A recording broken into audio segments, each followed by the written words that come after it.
Morality is best defined as the principles concerning distinctions between right and wrong. Right and wrong matter in society. People love us more when we're good and less when we're bad. As a matter of evolution, we want to be loved. Our brains are geared towards it, and our survival, both in terms of physical and mental health, depend on it. Like our evolutionary ancestors, we scratch our neighbour's back so that they scratch ours. People who are loved generally have a good time of it. They see their wants fulfilled and their foibles indulged. They generally see more of their wants realised than those who are despised. To love is to include, to hate is to exclude. For a social animal, our status is important to our happiness, and that depends on how we are judged by our peers. That is to say, those people with whom we interact and on whom we depend for love and help. It is clear that, from an evolutionary standpoint, the individuals who are best suited to interacting constructively with their group stand a better chance of reproducing within it.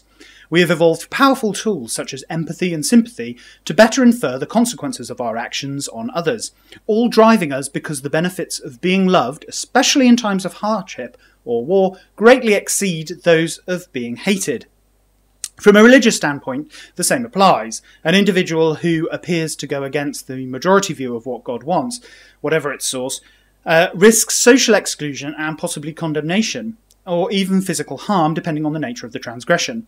Many religions have an additional moral standard based around something they call sin, which may include wrong thoughts, in addition to deeds which are taken to be offensive to their God.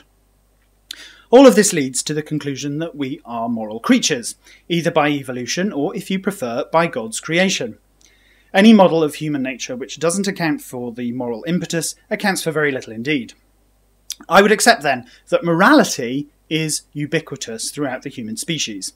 This is not to say that what is classed as good or bad is objectively so. Rather, as a species, each society has rules which have become generally accepted within them, and those societies which have survived, those rules have played no small part in their continuation. What appears in the good list and the bad list depends on what that person values, and that differs from person to person. So, why all the arguing about morality? Well, where people tend to disagree is on the goal of morality. The goal guides the criteria for deciding whether something is classed as good or bad. There seem to me to be two main goals. For many, the goal of morality is to enable a cohesive society where personal freedom is balanced against personal responsibility, where if there is no victim, there can be no crime. If these rules are broken, the transgressor is punished, stigmatized, or otherwise separated from society for the protection of its other members. For others, the goal of morality has absolutely nothing to do with the happiness or freedom of humanity. For some theists, the goal of morality is to please their God, believing that in doing so, he will make the world more pleasant for them. If these rules are broken, the transgressor is tortured for all eternity, or if they're Christian, they go to heaven if they say they're very, very sorry. There will be many others, but the point is that the first is aimed at a pragmatic human benefit view, and the second is aimed at gaining brownie points so that you can gain rewards sometime after you die. What actually makes it onto each list depends on how the respective criteria are applied.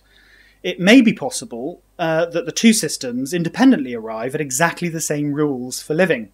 This would be unlikely, though, because of the notion of sin, which is not present in secular morality. The problem with the religious viewpoint is that what it takes to please a god varies from religion to religion. And if you want freedom of religion, you want the freedom to follow the rules of one religion, your religion, and not be forced to follow those of another. Freedom of religion can only be found in secular societies, though. A free society is necessarily a secular society. The rules then should be those which preserve those principles, which in turn protect the freedom to follow your own rules. The state creates an envelope of minimum acceptable standards. Religious people are free to restrict their own behaviours beyond the requirements of the state, but cannot require others to do so, because that would breach the freedom of religion principle. This is why all laws in America must have a secular justification, so as not to promote one religion over another. But moral is not the same as legal, and I'm supposed to be discussing morality. I think that the best morality is one which encourages love and condemns hate. It is each individual's right to arrive at their own personal morality within the boundary of the law, and should be free to change that morality through their life from birth to death. If one religion is true, then it's up to the individual to discover that truth and decide for themselves to follow it, thought crime and all, if that is their belief and what they value. The most poisonous morality is that which seeks to impose its adherents on others via the law.